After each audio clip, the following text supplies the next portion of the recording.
মৌসুমী বায়ু বিদায়ের পরও দক্ষিণ পশ্চিম বঙ্গোপসাগর ও তৎসংলগ্ন এলাকায় সুস্পষ্ট লঘুচাপের আভাস মিলেছে। এই লঘুচাপ আরও ঘনীভূত হয়ে নিম্নচাপে পরিণত হয়ে ঘূর্ণিঝড়ে রূপ নিতে পারে। মঙ্গলবার ঝড় বৃষ্টি নিয়ে এমনই দুঃসংবাদ দিয়েছে আবহাওয়া অধিদপ্তর।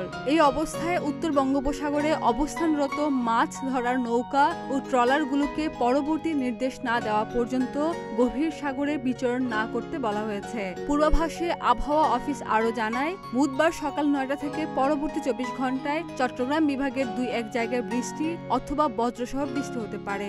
এছাড়া দেশে অন্যত্র আংশিক মেঘলা আকাশ সহ আবহাওয়া প্রধানত শুষ্ক থাকতে পারে। সারা দেশে দিন এবং রাতের তাপমাত্রা প্রায় অপরিবর্তিত থাকতে পারে। এদিকে বুধবার সকাল 6টায় ঢাকায় তাপমাত্রা রেকর্ড করা হয়েছে 27.1 ডিগ্রি সেলসিয়াস এবং বাতাসে আর্দ্রতার পরিমাণ 83%। গতকাল সর্বোচ্চ তাপমাত্রা ছিল 35.7 ডিগ্রি সেলসিয়াস আর আজকে সর্বনিম্ন তাপমাত্রা 26.5 ডিগ্রি সেলসিয়াস। ডেস্ক রিপোর্ট, প্রতিদিনের বাংলাদেশ।